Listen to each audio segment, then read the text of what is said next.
Ассалаумағалейкум. Міне штекерін ағытып алып, төменгі жағында тұрады коробкада. Мынандай тексеретін мен минусқа или массаға бір көзіппен жалғап,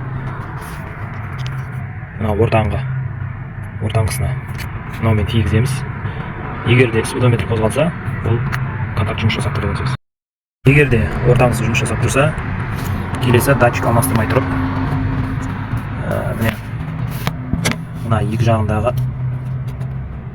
мына екеуінің біреуіне тигізетін боламыз.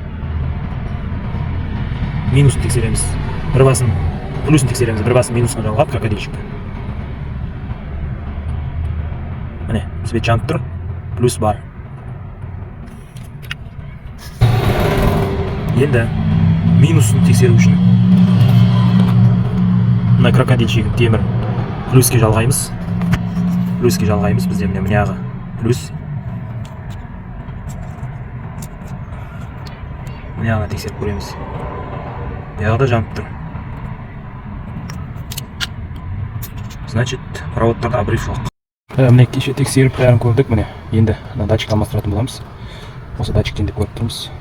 Алмастырып көреміз. Мына жерден жалғанған. Мына іші нағыз емес, спидометрге сигнал беретін жері осындай тартпас біткен новый датчик алдық. Дәл сондай. Бұның бірақ дұрыстап қарасаңыздар, зазорын көрдіңіздер ме? Ортасында зазор жоқ, осылай қысып тұру керек шығар, мүмкін. Екеуінің зазорын салыстырып қарайық. Мынаның зазорын қара, мынаның зазорын қара. Мынада зазор жоқ еще. Осы штекерден деп ойлаймыз енді. Салып көрейік, результатын көрсететін боламын. Ассалаумағалейкум. Спидометрдің істемеген себебі мына водитель жақ, пассажир жақ сиденьясында мынандай міне екі жағы бар ғой, крышкамен жабылады. Сол жерде мынандай реле предохранительдер бар, бәріңіз білетін шығарсыздар.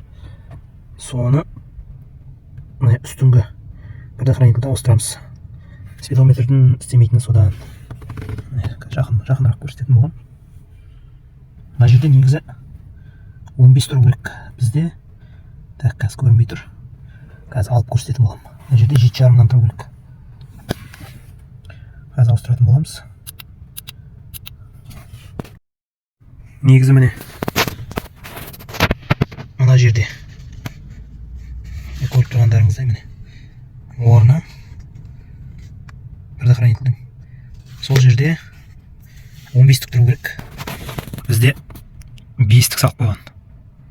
Міне, анық көрініп тұр. Қазір соны 15-тік предохранительге ауыстыратын боламыз. Нәтижесін айтамын. Және де астыңғыларын қараймыз. Астыңғыларын қараймыз қазір. 7,5 тұру керек негізі.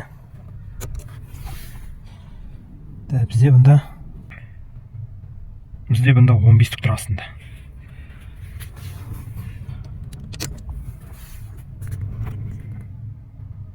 Астында да үстінде де 15-тік тұр. Осыны ауыстыратын боламын. Міне 7,5-тықты саламыз. Бісміллә.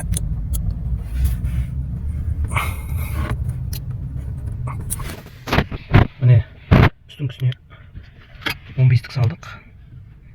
Жаңа 15-тік предохранительімізді. Енді астыңғысына 7,5-тік салдық. Екі сұр түсте. Астында 15-тіктен тұрды, екеуінде үстінде 5-тік тұрды. Бұны интернеттен схемасын алып қараған кезде жоғарыда 15, төменде 7,5 тұру керек екен.